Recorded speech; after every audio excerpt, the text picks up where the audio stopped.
తీర్పు దేవుని ఇంటి వద్ద ఆరంభమయ్యే కాలం వచ్చేసింది. తేరగా మన్నా పడుతున్న తినే కాలం అయిపోయిందేక, బండలో నీళ్లు దాగి హాయిగా ఎంజాయ్ చేసే కాలం అయిపోయిందేక. దేవుని కృపను చూసావు, దేవుని ప్రేమను చూసావు, దేవుని ఆశీర్వాదాలు చూసావు, దేవుని నడిపింపును చూసావు, దేవుని అద్భుతమైన బాహుబలమును చూసావు. చూడబోతున్న ఒక ముఖ్యమైన సంగతి, దేవుని తీర్పును చూడబోతున్నావు. చాలా భయపడాలి. దేవుని వాక్యములో తేటగా రాయబడిన మాట ఇది.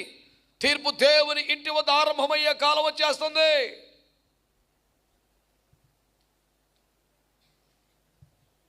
కృపాకాలం చూసావు, ఆశీర్వాదాల కాలం చూసావు, వాగ్దాన కాలం చూసావు, నిర్ణయ కాలం చూసావు, ఎన్నెన్నో చూసావు.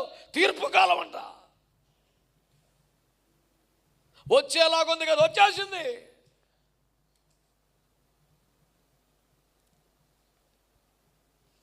దేవుడు తీర్పు తీస్తే నిలబడగలవా?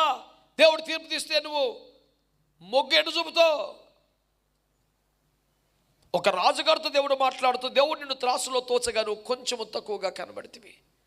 దాని ఫలితం ఏంటి? నీ రాజ్యముని యొద్దునని తీసివేయబడి వేరొకరి చేతికి వెళ్ళిపోతుంది.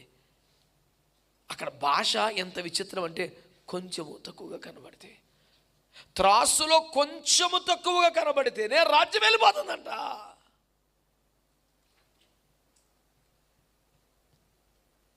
మరి త్రాసులో ఏమాత్రము తోగలేని బతుకు నీదైతే, అసలు ఆ కాటాకి సెట్ అవ్వట్లేదు బతుకైతే, యువతల ఆజ్ఞలు, యువతల సూత్రాలు, యువతల నిబంధన, యువతల షరతులు, యువతల పరిచర్య, యువతల వ్యవహారాలు ఎన్నో ఉన్నాయి. యువతలు నువ్వు తోకట్లేదని కృపేశాడు, ప్రేమ వేశాడు, క్షమాపణ వేశాడు, కనికరం వేశాడు. ఎన్ని వేసినా దిగుతలేదురా. నీ వైపు కాట దిగాలని, మొగ్గు చూపాలని, బ్యాలెన్స్ అవ్వాలని నీ వైపు దేవుడు ఏమీ వేయలేదా? ఆయన కనికరం లేదా? కృపతో అడ్డుపడలేదా? ఉత్తరవాదిగా లేడా? నీ పక్షంగా వాదించలేదా? అపవాది నోరు మూపించలేదా? మలిన వస్త్రములు నిన్ను అగ్నిలోంచి తీయబడ్డ కొరివిగా మార్చలేదా? రేయి మౌలు నీ మీద నేరములు మోపుతున్న అపవాదిని గద్దించాయి, వాళ్ళు విమోచించబడ్డవారు పరిశుద్ధులు నీ పక్షంగా సాక్ష్యం చెప్పలేదా? అంటే నువ్వు కాంటాకి మ్యాచ్ అవ్వాలని నీ వైపు కృపేశాడు, కనికరం వేశాడు, నీ పక్షంగా వాదించాడు, తన రక్తం ఉంచాడు, ఎన్నో నీ పక్షంగా చేశాడు. చేసిన కాటా ఇంకా మ్యాచ్ అవ్వట్లా.